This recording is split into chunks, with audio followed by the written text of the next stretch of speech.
ഞങ്ങളുടെ പാപഭാരം നീ തന്നെ ഏറ്റെടുക്കണമേ. എക്സ്ക്യൂസ് മീ, നിങ്ങൾക്ക് രണ്ടുപേർക്കും ദൈവത്തിൽ വിശ്വാസമുണ്ടോ?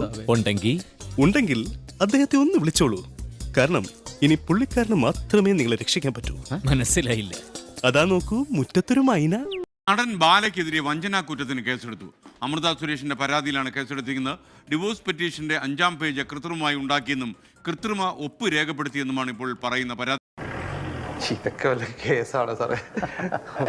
സാർ ഇതൊന്നും കേസല്ല നാജുമണി പറയുന്നത്. ഇപ്പോൾ എന്താണെന്ന് വെച്ച് കഴിഞ്ഞാൽ നമ്മളുടെ കഴിഞ്ഞ കേസിൻ്റെ കോഷ് ചെയ്യാൻ വേണ്ടിയിട്ട് അവരുടെ സൈഡിൽ നിന്ന് കുറച്ച് ഡോക്യുമെൻറ്റ്സ് ഒക്കെ ആയിട്ട് ഹൈക്കോടതിയിൽ കൊടുത്തിട്ടുണ്ടായിരുന്നു. അപ്പോൾ നമുക്ക് ഹൈക്കോടതിയിൽ നിന്ന് ഇത് വരുമല്ലോ, അങ്ങനെ വന്ന് അപ്പോൾ ഞങ്ങളും ലോയറും ഒക്കെ കൂടെ നോക്കുന്ന സമയത്ത് ഞങ്ങളുടെ മാരേജ് എഗ്രിമെൻറ്റിൻ്റെ ഒരു കോപ്പി അതിനകത്ത് അവരുടെ സൈഡിൽ നിന്ന് വെച്ചിട്ടുണ്ടായിരുന്നു. അപ്പം ആ ഡോക്യുമെന്റ്സ് ഞങ്ങൾ പരിശോധിച്ചപ്പോൾ അതിലൊരു പേജ് മൊത്തത്തിൽ വേറെയാണ്.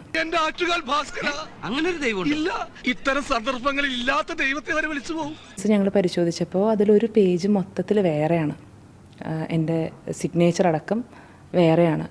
അപ്പോൾ ആ പേജിൽ പറയുന്നതെന്ന് പറഞ്ഞു കഴിഞ്ഞാൽ മോൾക്ക് ആകെപ്പാടെ കൊടുത്തിരിക്കുന്ന ഒരു ഇൻഷുറൻസ് പോളിസി ഉണ്ട് HDFCയിൽ. അപ്പോൾ അതിനെക്കുറിച്ച് സംസാരിക്കുന്ന ഒരു പേജാണ്. അപ്പോൾ അതിനകത്ത് മകൾക്ക് മെച്യൂർ ആയതിനു ശേഷം മാത്രം അവൾക്ക് മാത്രമേ എടുക്കാൻ പാടുള്ളൂ എന്നൊക്കെ ഡീറ്റെയിൽ ആയിട്ട് എഴുതിയിരിക്കുന്ന ഒരു കാര്യമാണ്. അപ്പോൾ ഈ ഡോക്യുമെൻറ്റ്സ് പരിശോധിച്ചപ്പം ഈ ഒരു സംഭവമാണ് മിസ്സിങ്. മാത്രമല്ല, എന്നിട്ട് ആ ഒരു ഫുൾ പേജേ ഫോർജ്ഡ് ആയിട്ടാണ് വെച്ചിരിക്കുന്നത്. എൻ്റെ ഒരു സിറ്റുവേഷൻ പറയാം, ഒരു ഡിഫിക്കൽട്ട് സിറ്റുവേഷനാണ് കേട്ടോ. ഇപ്പോൾ കോടതിയിൽ ഞാൻ വാക്ക് കൊടുത്തിരിക്കുകയാണ്.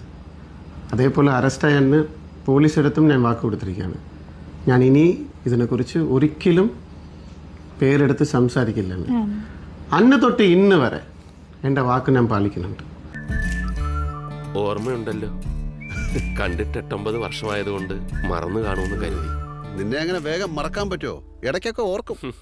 പിന്നെ കരുതി ആരെങ്കിലും തല്ലിക്കൊന്ന് കടലിൽ തല്ലി കാണും, അല്ലെങ്കിൽ ജയിലിൽ സുഖമായിട്ട് കിടക്കാന്ന്. അയ്യോ, അതെന്ത്? നിന്റെ കയ്യിലിരിപ്പതായിരുന്നല്ലോ.